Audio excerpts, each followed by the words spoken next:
Log on, tune in, find out. Another good idea from Cambridge. What I like in statistical conferences is that people attend the conference till the end. So I'm very glad that you came here. Today we have only 3 talks, but I think they will be very, very interesting. We start by the talk of the co-organizer of this workshop. Maybe I will say a few words about Andrew. I knew him before started organizing this event by his publications. And he told me when we get to know each other that he would be responsible for this applicable part of this workshop.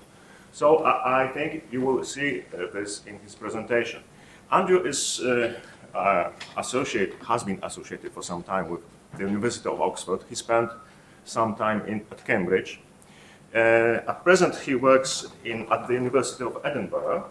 He's a professor of mathematical geoscience and the director of Edinburgh Seismic Research, and also the head of Earth and Planetary Science Research Institute.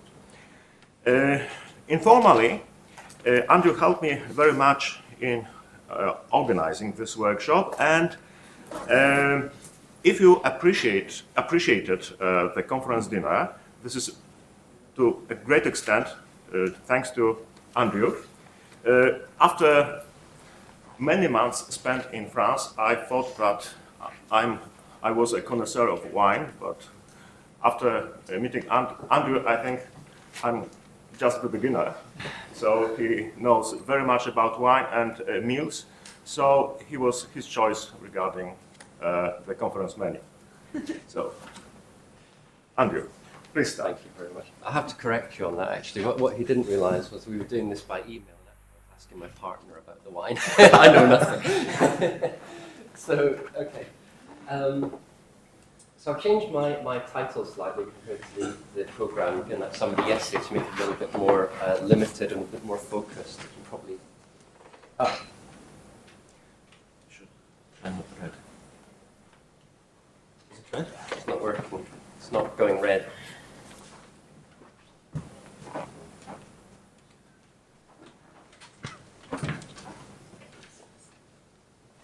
We have a minor technical problem.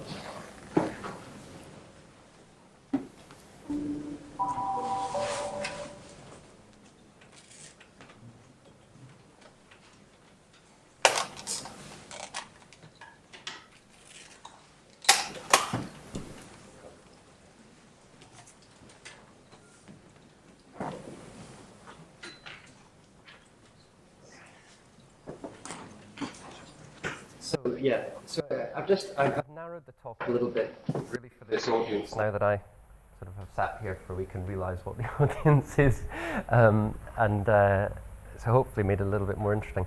But part of the purpose of this conference or workshop was to get together the more applied communities with the more theoretical communities in experimental design, and I come from a field of geophysical imaging of the Earth's subsurface. In particular seismic imaging, so using sonic sound waves, the equivalent of sound waves in the Earth, where it ranges from imaging the whole Earth using waves from earthquakes, seismic waves from earthquakes, to industrial imaging to explore for oil and gas, to near-surface imaging for foundations for buildings and so on. It's a multi-billion-dollar industry every year, and I would say that the number of experimental designers in that field is less than 10. And that doesn't seem right. They acquire, you'll see in a moment, they acquire a huge amount of data, and it's designed mainly with signal processing in mind and not with information content across the board almost. So what I'm going to do is I'm going to begin by just explaining a bit about the field. I'm just going to spend 5-10 minutes explaining what we do, and then hopefully talk a little bit about the different design problems in that field, and maybe some of you would be interested enough to work with us in future. Then I'll talk a little bit about some linearized examples for experimental design that we've done in this field, and the problems that we have with those. And so the last few years, my group's been focusing on trying to get some fully nonlinear design methods into, so non-linearized design methods into the geosciences, and that's what I want to get onto at the end. So what we do is really best explained by this picture here. So you can't see it very well. I don't know if the lights can go down. Thanks. So this is just a picture of Salisbury Crags in Edinburgh. So this is a cliff face here, an old quarry, and there's a path here. And essentially you can imagine yourself standing on that path, you clap your hands, you listen to the echo coming back, and from the echo you have to work out the shape of the cliff. That's what we do. You could help yourself by not just standing in one place, or you could have a set of other people listening to echoes away from you when you clap your hands, and you can clap your hands at different points along here. So you could have a set of electronic ears, if you like, listening to the sounds, and that will give you more data to work out the shape of the cliff, but that's what we do. With two differences. Firstly, we do it from a minimum of this distance. So that's the same cliff, and it's 2 kilometers away, and usually it's 2 to 4, even 5 or 6 kilometers away. And secondly, it's not away from us there, it's downwards. And between us and the interfaces in the Earth is not air, uniform air of any kind, it's lots of other interfaces. So we have lots and lots of different interfaces and properties to image in the Earth, and that's the kind of problem that we deal with. What actually are we interested in? This is now a close-up of these kind of rocks. You're looking at this structure on the scale of, let's say, 20, 30 meters, something like that, 20, 30 feet here. And when you look close up, what these guys are looking at will look like this. If we're interested, for example, in industrial applications, we're typically interested in how fluids are going to flow through these rocks. And so this level of detail is extremely important. So we're actually looking for very small scale detail if possible. We can't do that with the methods I'm going to talk about today. We're probably talking about a minimum of this kind of scale, within which we'll look for finer detail using other methods.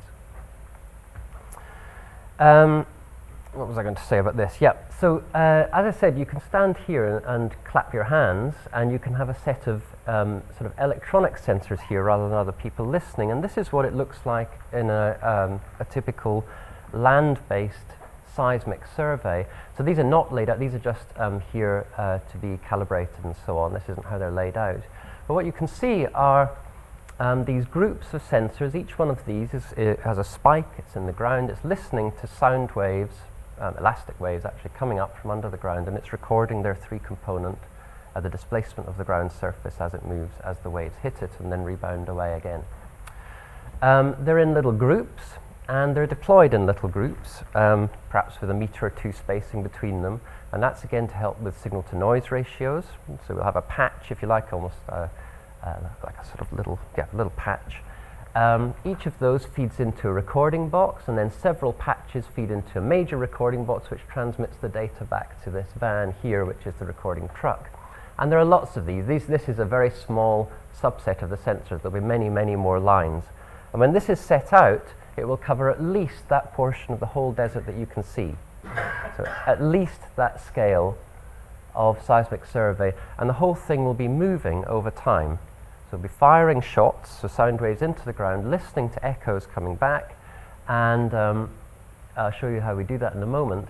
And as we do that, and as we fire shots and move along, we'll take up the back line from the survey, and it'll be moved to the front, and we'll be rolling over and traversing large areas. And these surveys can easily take a month, 2 months to do, recording full time on all of these sensors.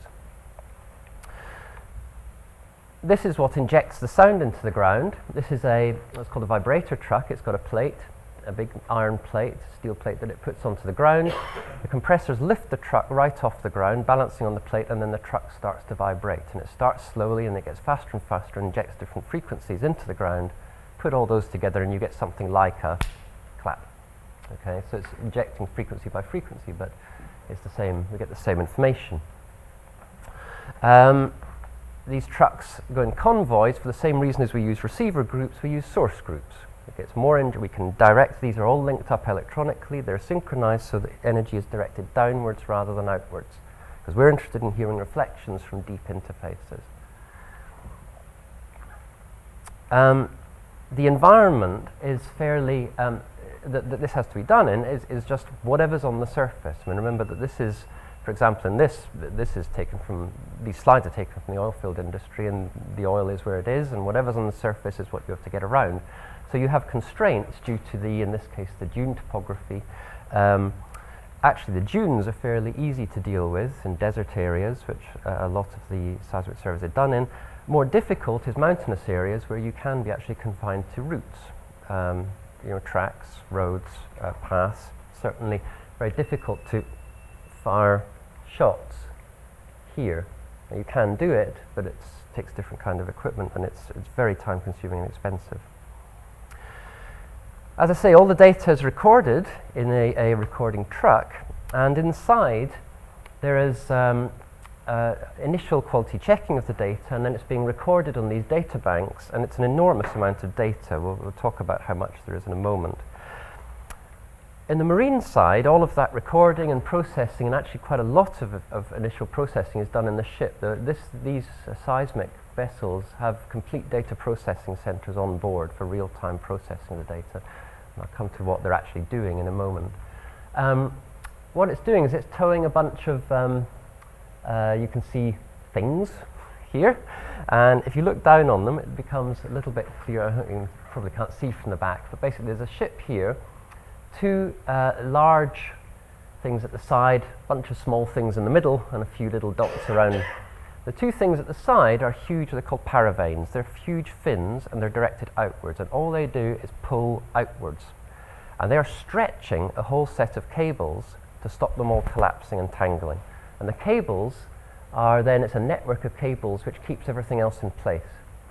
These two things are two source, sets of source guns, air guns. It's just a bubble, right? So it's just a canister of compressed air with a valve, flick the valve, out comes the bubble. That's all it is. Bubble comes out quickly, and it sends a pulse, an energy pulse down, and all around, obviously. And again, by synchronizing the timing and the strength of these pulses, you can usually have 6 or 8 guns there. You can focus the energy downwards rather than outwards. The guns, as the ship goes along, the guns fire on one side, and then while they're recharging with air, the guns fire on the other side, and it flip-flops like this so that you can get a bit of more rapid firing as the ship's moving. What's actually being recorded here? Well, behind here, what you won't be able to see from the back, there's 1, 2, 3, 4, in this case, head buoys. And behind this ship is a bunch of streamers.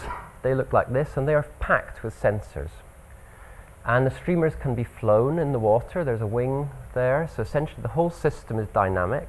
There's a positioning system on board that's essentially pinging small sound waves back and forward between all the sensors all the way down all the time, just to position the sensors. And then there's the large scale pinging, if you like, the firing of the air guns, which is recording at a different frequency the sound waves coming up from the ground. So there's 2 different surveys going on constantly here, positioning one for the streamers so that they can be flown in the right place over the right targets, and one to actually get the geophysical information we're after. This is the scale. This is Oslo, Norway's capital city, and typically these surveys will be over 1 kilometre across and 6 kilometres long.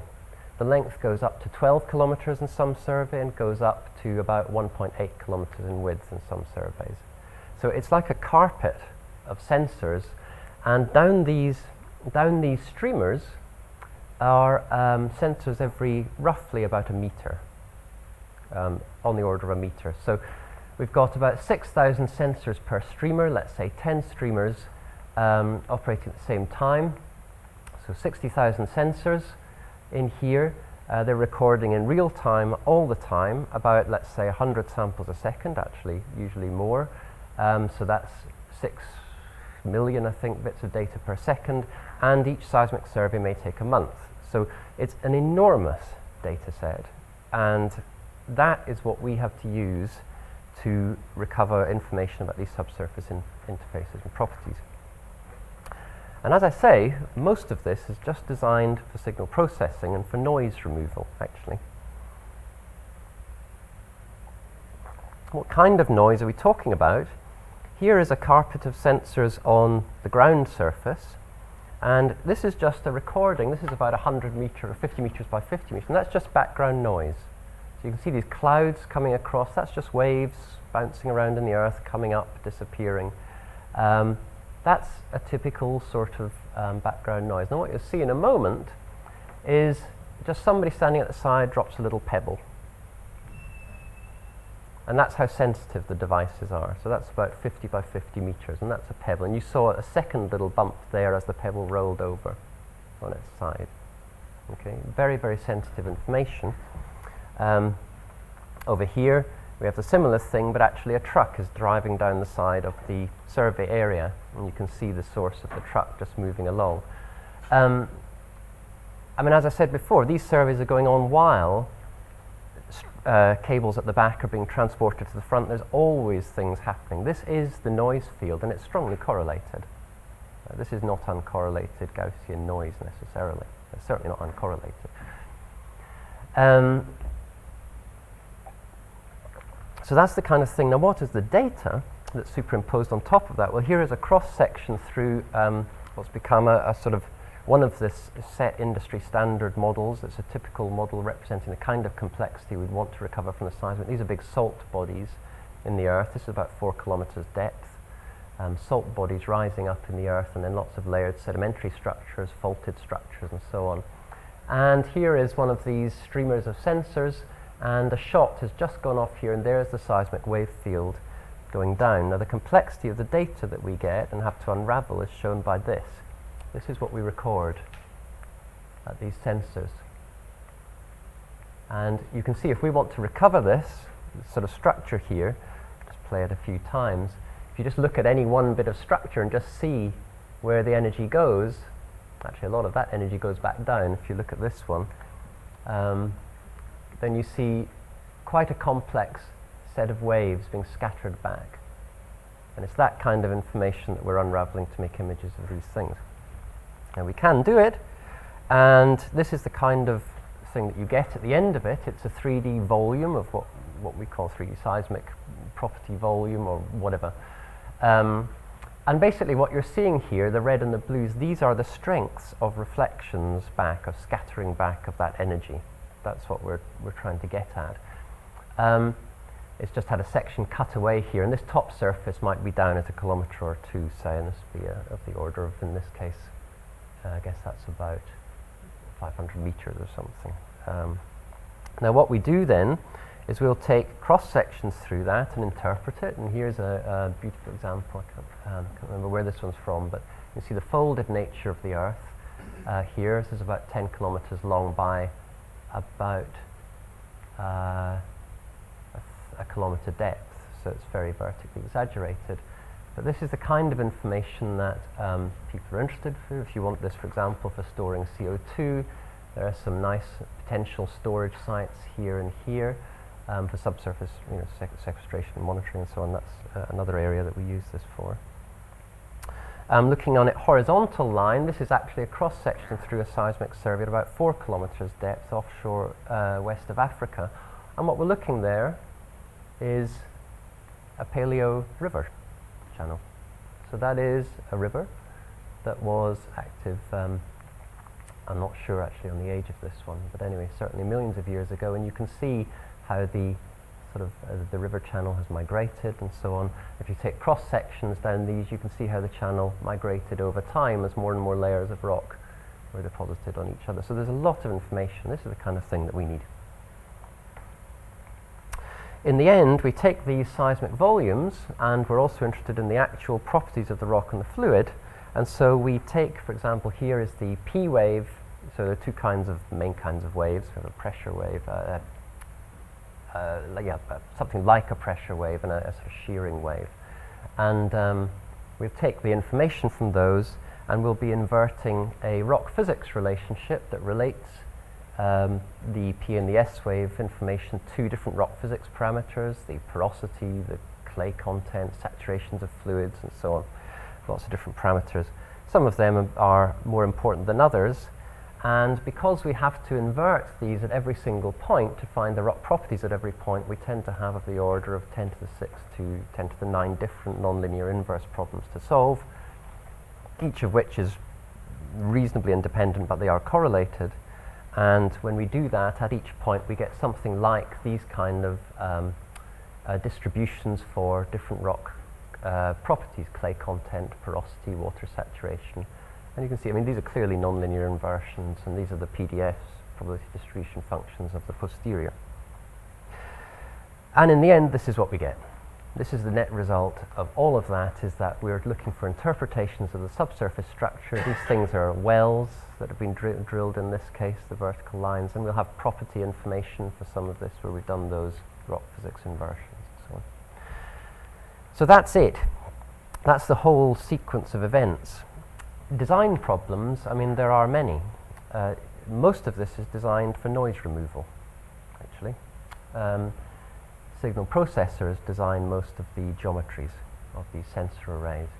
And, but there are some basic design problems. If we want to reduce it to something we can handle, like 1 to 4 parameters, something like that instead of billions, how far away should the streamers start from the ship? How long should they be? How wide should this be? How many sensors do you need? How many streamers do you need? What's your cost-benefit ratio? Etc., etc. How many guns in the source array? How should they be timed? What size should they be? All sorts of design problems, and very, very few are actually tackled by anyone who knows anything about experimental design theory. Okay? They're tackled by people very, very good at the physics currently. Don't underestimate what is done, but nothing is coming in from this community to a lot of these problems.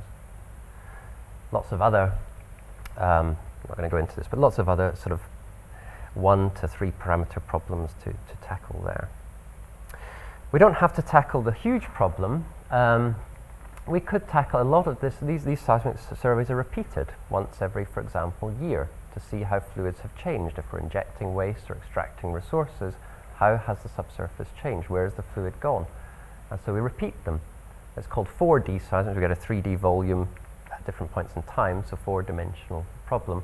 What should our DT be? What's the change in time? That's a 1-parameter design problem. It's an important one.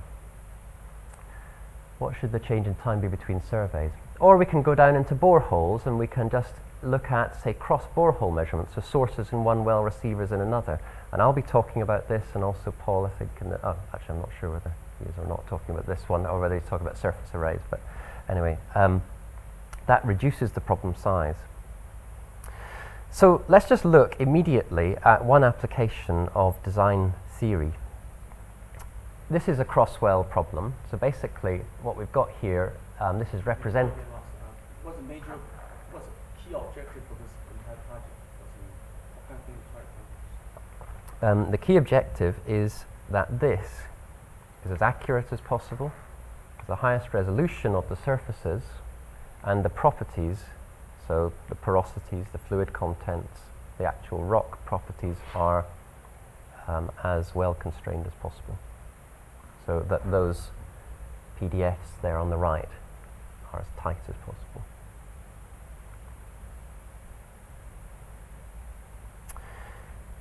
So here's a cross-well scenario. So let's just say this was the ground surface, and we have 2 wells, and what we do here is we put a source in one well, we fire a seismic source, and we record it at a string of sensors, normally regularly spaced, because that's how the hardware is typically set, down the other well. And so from this well we fire essentially sound waves, elastic waves from the source along this swath of paths here over to here, and we get that first set of rays between here and here, and on each of those we might measure the travel time. Okay, so it's just like or very similar to the X-ray problem that the X-ray tomography problem presented the other day. And then we just move the source up to different positions, usually regularly spaced, and we try to invert that data set for the internal structure between the wells. In this case, there are 20 source positions, 20 receiver positions, so 400 travel time data.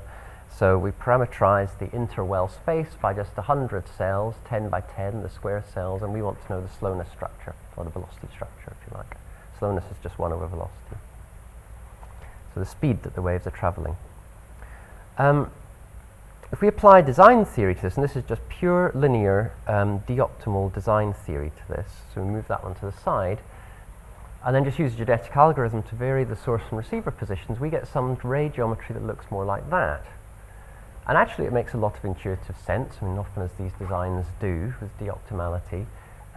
You can see now, I haven't actually put the sensor positions on here, but you can see where they are is at the ends of these sort of cones of ray paths. Some of them are up on the surface now. Well, that made sense. Right? If we want very short paths to get unique information about some of the cells, we need to put sensors up here. There are a lot more of them down the bottom than up the top of the wells. That makes sense. If you want to get any information about those cells down here, you can only get it from paths spanning at least 10 model cells. So you need a lot of them to resolve the differences between those cells. So it makes intuitive sense, and of course we can justify this, doing this to geophysicists by saying, well, okay, you could have intuitively designed it like this, but you wouldn't have known how many to put on the surface and where to put them and how dense down the wells and so on. But it's not very satisfactory.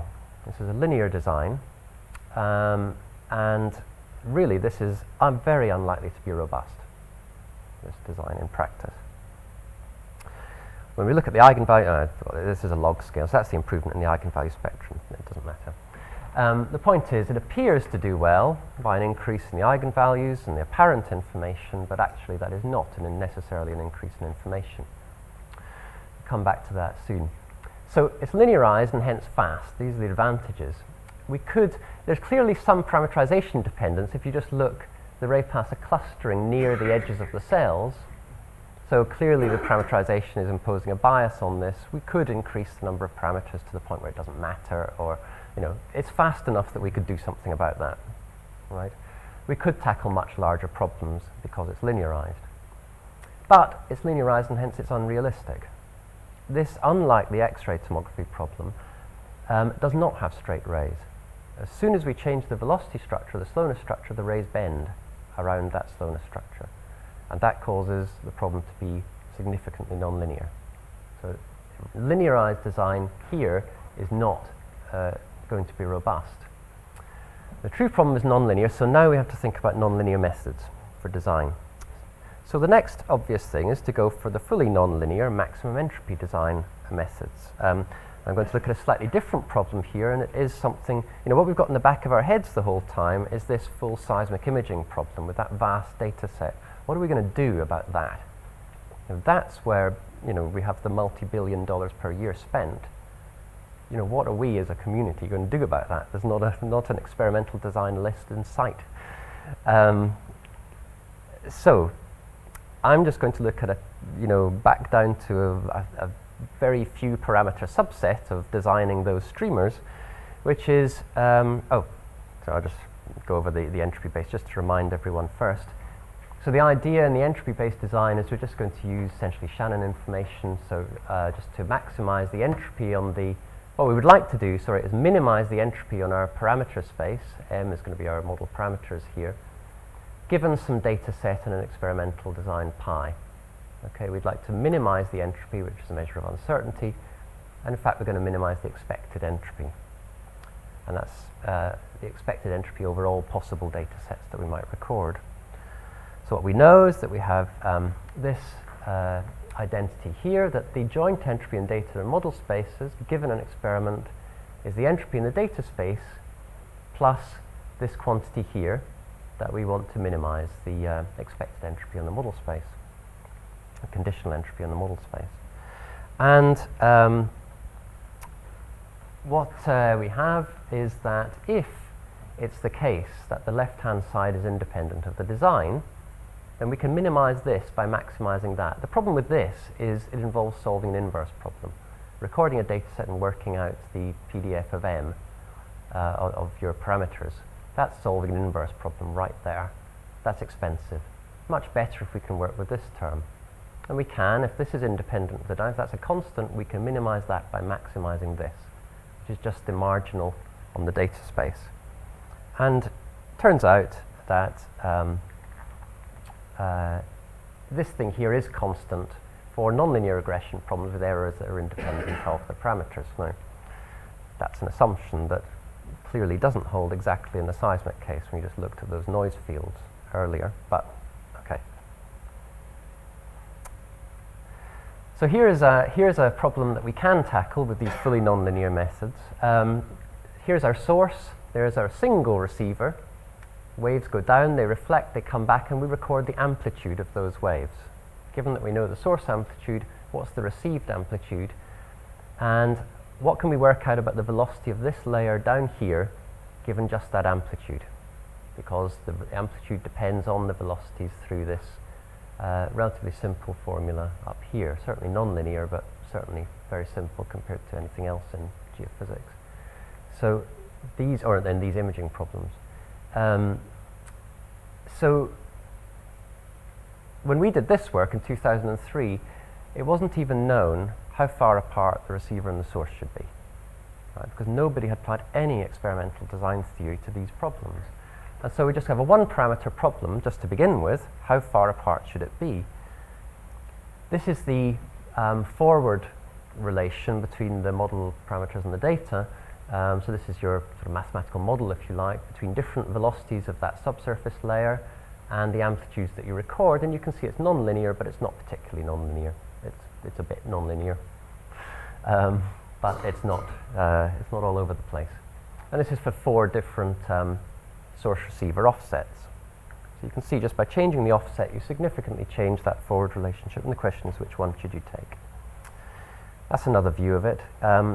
What you can see is if we just take a set of prior models over this and we just plot for lots of different prior models what the relationship is between this incident angle and the recorded, the reflection coefficient down here, you see that there is, again, significant nonlinearity involved in the forward problem.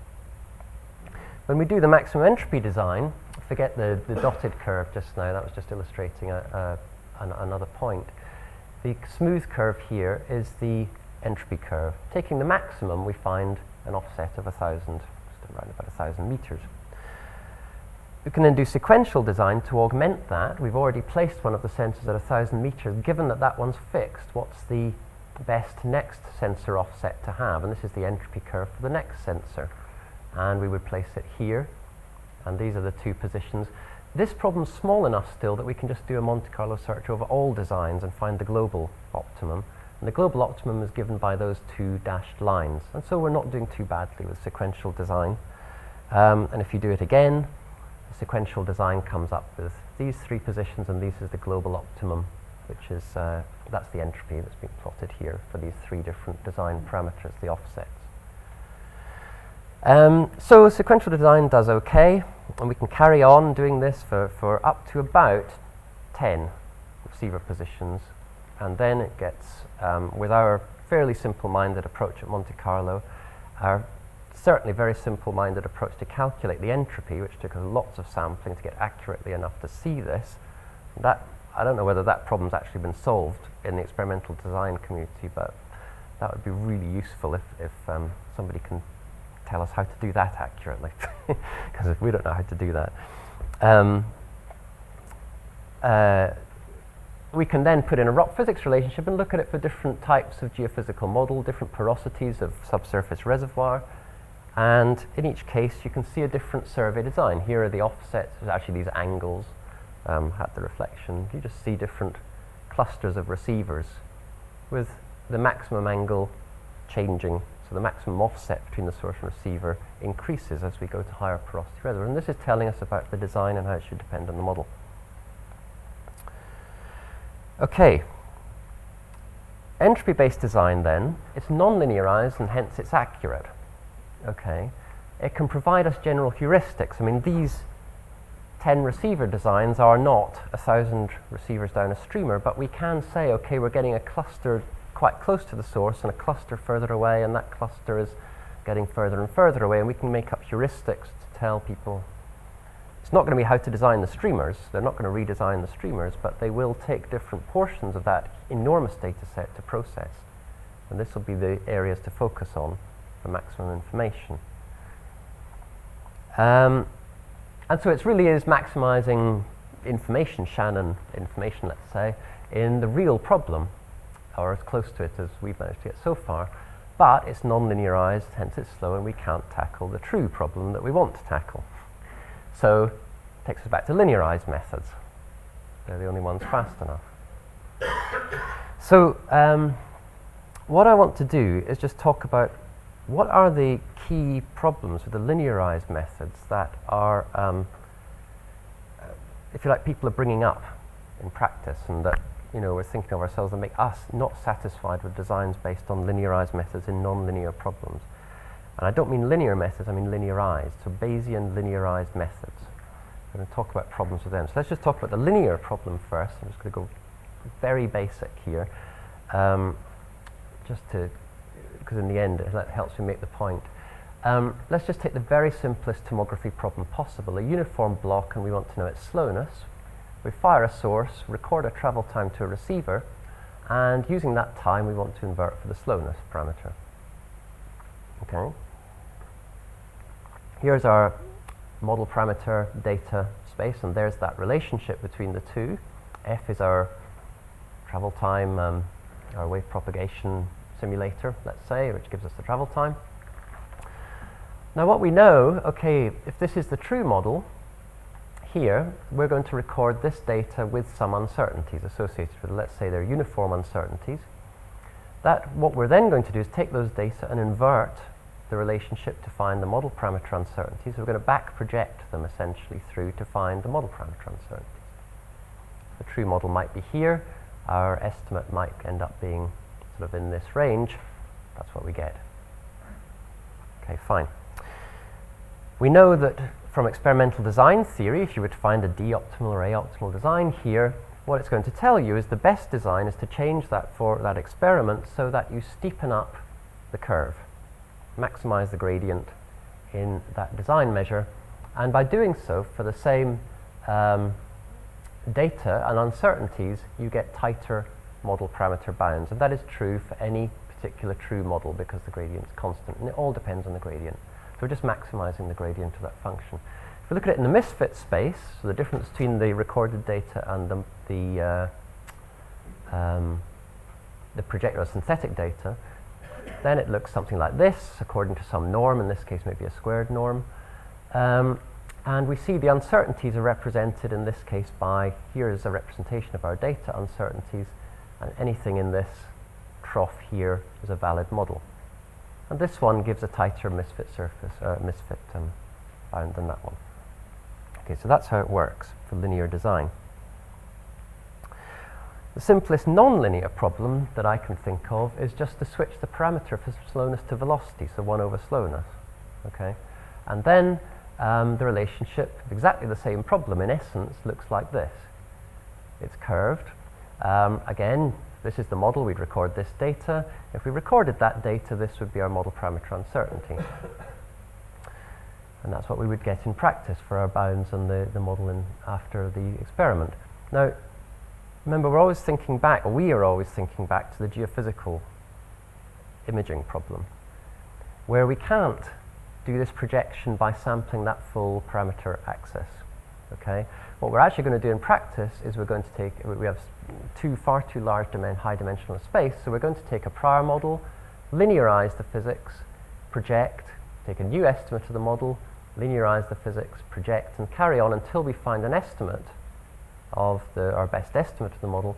Then we'll linearize the problem again around that, and we will project the data uncertainties through that linearization. So we won't get this uncertainty estimate, we'll get that uncertainty estimate there, which is symmetric, whereas that one isn't, and it's of a different size to that one, because it's projected through the linear gradient. Okay, fine. It's fine until you extend the model parameter axis out here, say, and you find that, no, that's my slide afterwards.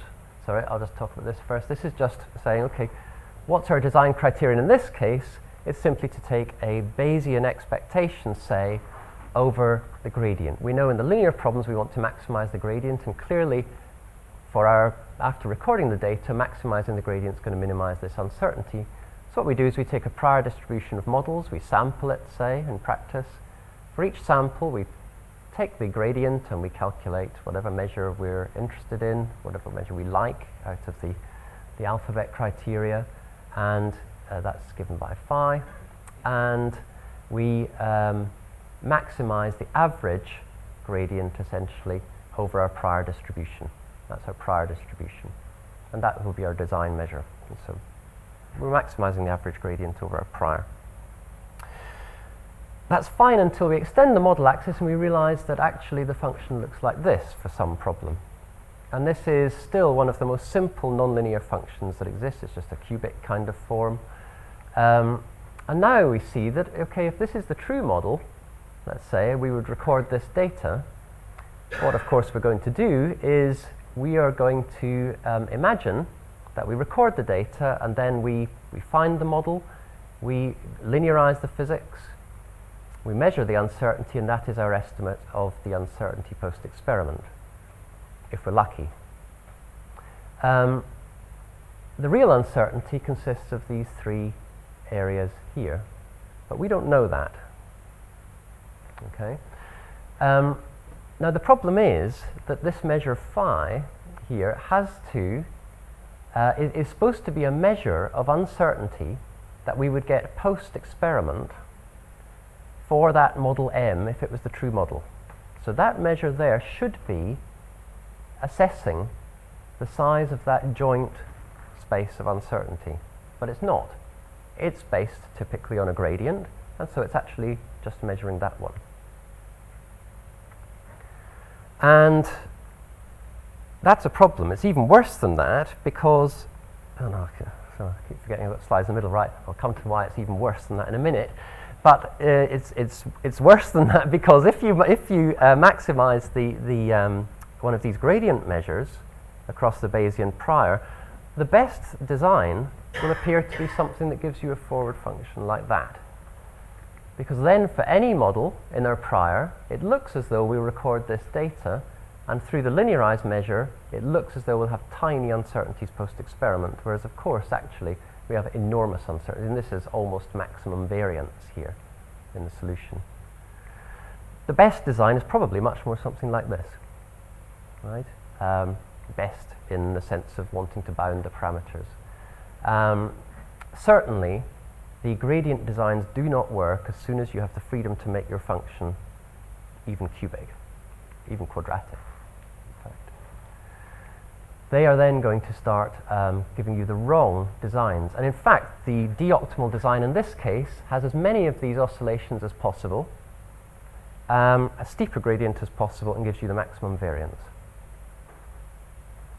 Gives you virtually no real information or bounds in your parameters. So this is a problem, and it is worse than that because we will start with a prior model, be it here or here, and we will iterate down and find our linearized solution. We'll find one of those and we'll think that we've done a good job, and we won't know whether these other two exist or not. So we'll never know that we've done a poor job if we design an experiment with a gradient-based measure and then invert it linearly.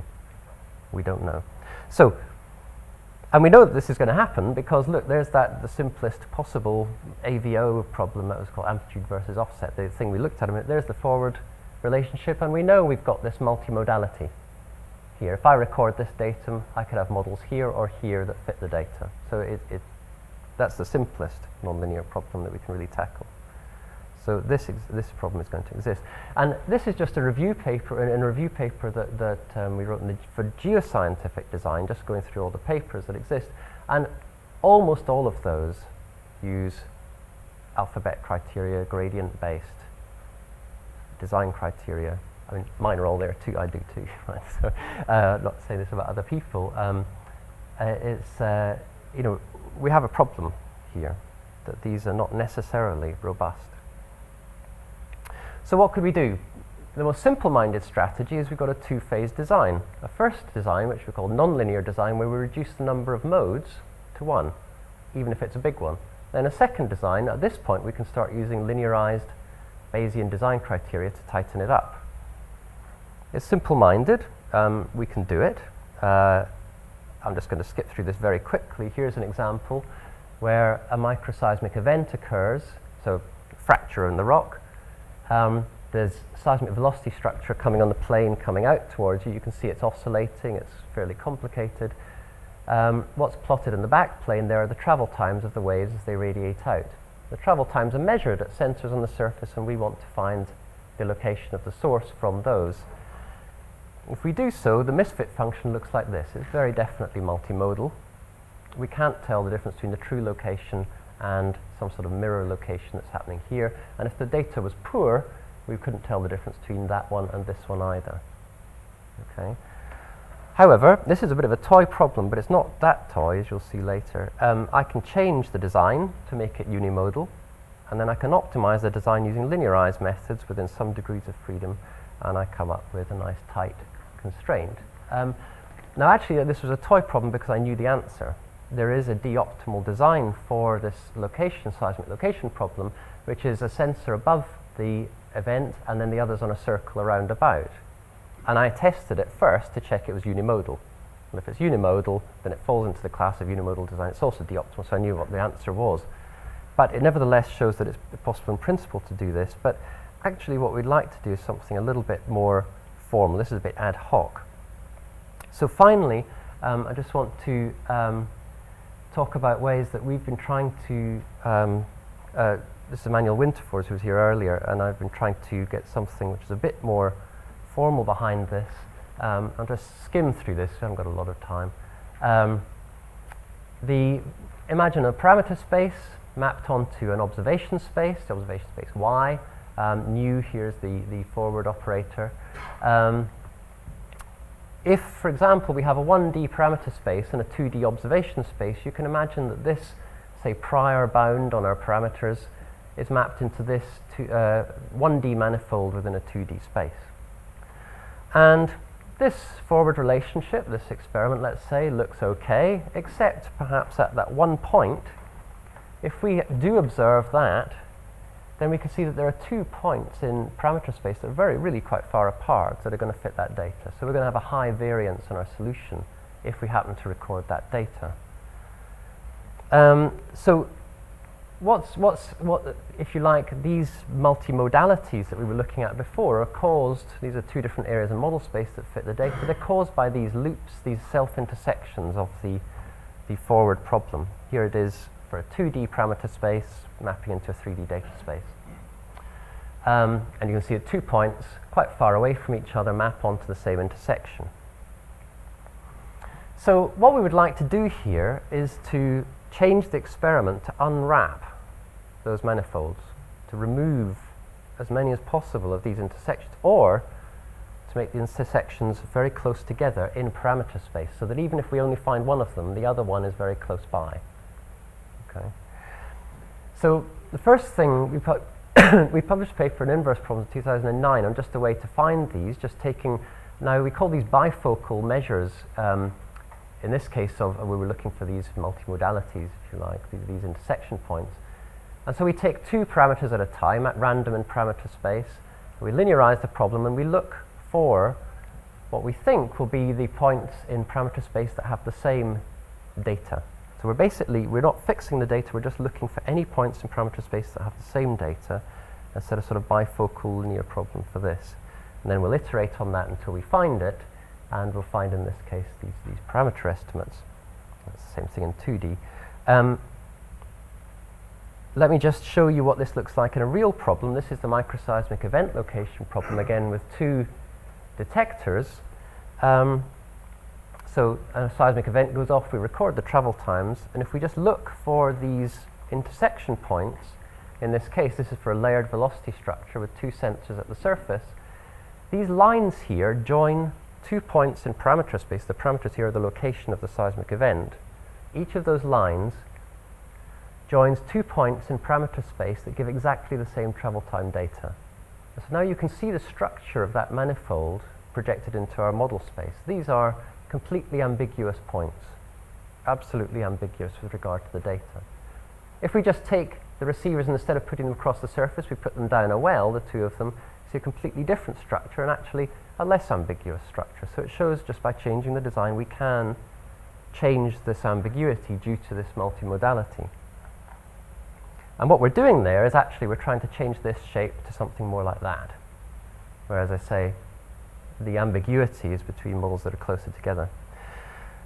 That's a bit unsatisfactory, so we did this for e-optimality, just looking at bounds, confidence limits, and so on. Just doing the same thing for a Bayesian problem for a moment. That's what we've just been doing recently. So here is our likelihood. That's our actually probability of the data given the model the model parameters for a particular model there, and for another one. And actually, what we're concerned about is the fact that we could record data in the middle there, and it would be ambiguous with regard to these parameters. And in fact, in this case now, there's going to be spaces in parameter space that are ambiguous due to this multimodality or self-intersection. So the simplest measure of that is just to multiply these two things together. I mean, if they're far apart, then one will be 0 when the other's positive, and vice versa, and so the multiplication would work. And then we're interested in that integrated over the data space, over this whole space of possible data recordings. And we're interested in it, that's just for one pair of parameters, we're interested in it for all possible pairs of parameter values. So we'll integrate that measure over all possible dual pairs. So now we end up with something that looks reasonable, except there's a problem when parameters are actually quite close together. They still give us high contribution to this. So, and it's because there's no distance metric in there. So we put in a distance metric, a squared distance metric of just how far apart they are, so that this thing here, which is detecting ambiguity, we only care if they're far apart and they give the same data. What actually is this? Well, if we look at that whole thing, it's got this triple integral now, 2 over the model space and 1 over the data space. If we just work it out, it turns out that that thing there is the variance. Non-linearized calculation of the variance of the parameters given the data. And so what's the whole thing? That's just that part of it. The whole thing is actually the expectation of the variance, but weighted by the data space marginal. So it's not quite the variance, but it's related strongly to the variance. So if we use this as a design criterion, it's close in some sense to reducing the variance. How do we calculate it? Well, if our likelihoods are in closed form, this becomes, a large part of this becomes analytic, and then we can just do it, we do it by just Monte Carlo methods. I'm not going to go through this at all, really. We just related this to different, to Shannon information, Renyi, Lindy, and so on. The one thing I just wanted to say here is just to make clear that for the Shannon information, if we use that as a criterion, it's essentially insensitive to where in parameter space areas of uncertainty are. Right? That is the weakness. So maximizing Shannon information may increase your variance, in fact, in this case. And it's not sensitive to the shape. And here instead we could do something with the variance. It's very sensitive to the distance apart. That's what we're trying to do, to reduce it. If we use a gradient-based measure like the Fisher information, it will tend to prefer locally dense probability distributions, and it will typically give us that kind of distribution for posteriors. And we saw that with the oscillating function. We get lots of little bits, and that's what it prefers. So here are the results. It's my semi-penultimate slide. So here is a velocity structure. It's not a layered one now. It's got some variation in it now, and you can see this sort of manifold structure again for 2 sensors on the surface. If we just place 4 sensors regularly spaced in the wells, which would be typical, we see there's a lot less uncertainty or ambiguity. And if we actually optimize these 4 sensors, 2 go on the surface and 2 down here, and you can see that you can reduce this ambiguity hugely. And you get a much tighter constraint location in your microseismic. So this is a summary. And I mean, the main point here is, we've got lots of design problems in geophysical imaging, particularly in seismic imaging. There's hardly any of you guys in that field, and there are a lot of people in that field. There's a lot of money going into it, a lot of effort and time every single year, and it would be great if anybody would like to collaborate on these problems. I mean, I'm not just an experimental designalist or designer, whatever you call them. I'm a geophysicist who just turns my hand to it, and that's why I'm sure there are much better ways to do some of this that I've missed in the literature. But if any of you who do know the literature and do know the methods, are interested to collaborate, I'd be very interested. Thank you. Thank you very much. This was a very fine introduction to this fascinating topic. We have time for some questions. Please, Paul. Andrew, the methods that you showed, the nonlinear methods, do they scale well to larger number of sensors and larger parameter spaces? Well, not as well as linear methods, no. I mean, nowhere near.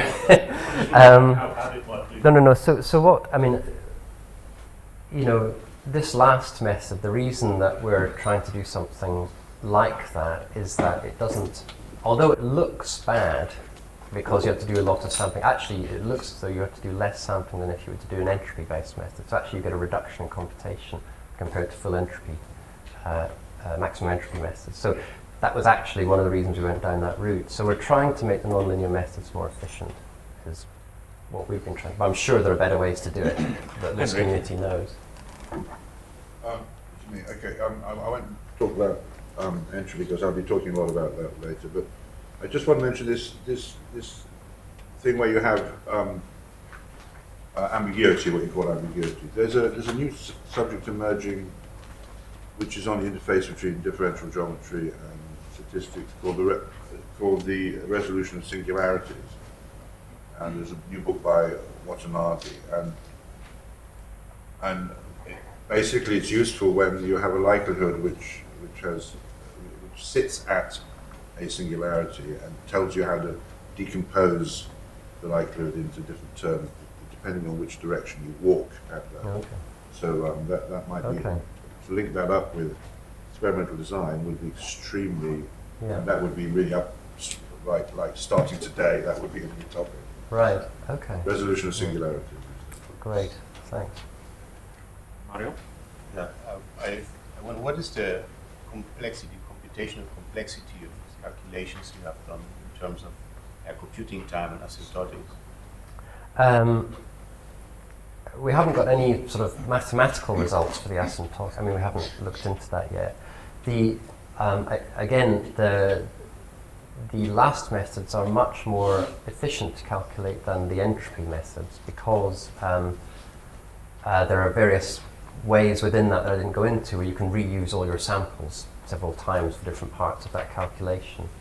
And it doesn't involve, I mean, calculating the entropy, I don't know whether there's an efficient way to do that, but that seems to take a lot of samples in itself for us. I don't know whether that's generally true or whether there are really good ways to do that, but yeah, that doesn't involve calculating the actual entropy as well. Takes a day. Oh, see, for those problems, no, I mean minutes on a normal, just a laptop. Yeah. Can you go back maybe one slide or two where you have the last method, where you have the variance weighted with probability? Oh, right, it's in there. Do you mean the formula? Yeah, just the formula. It seems that you have something like that a weighted P is a weight.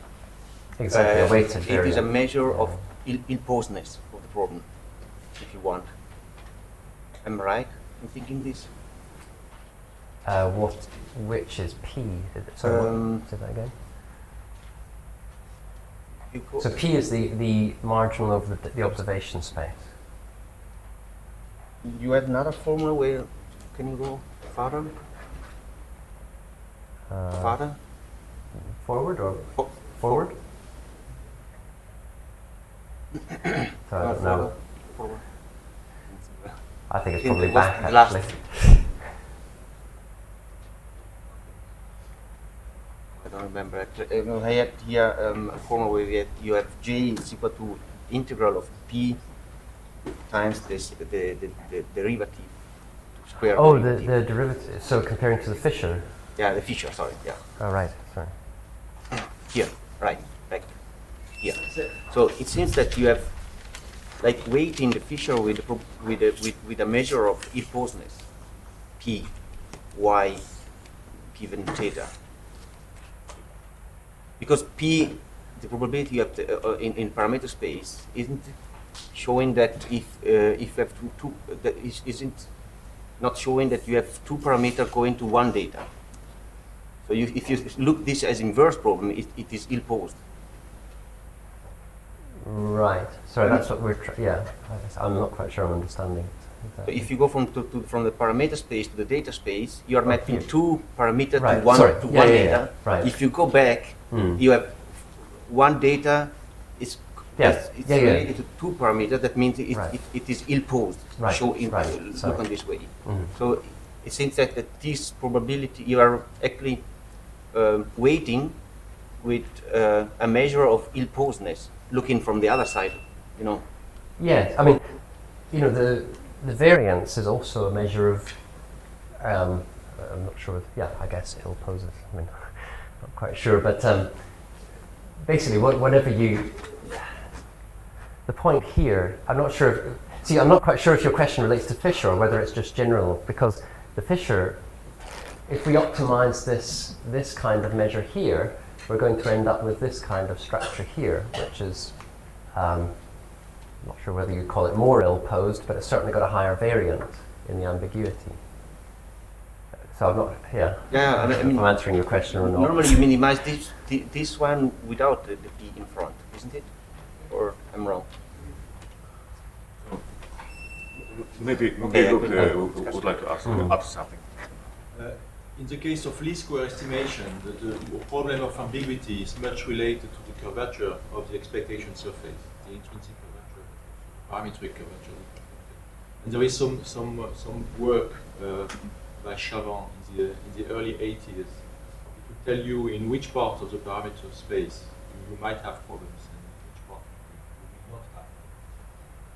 Right? But that's local curvature around a prior Yeah, model but they estimate. but he can give a global answer if you use a maximum curvature over all the parameters. Okay. They I can see. predict something. Oh, I see. Okay, that's interesting. Right, thanks.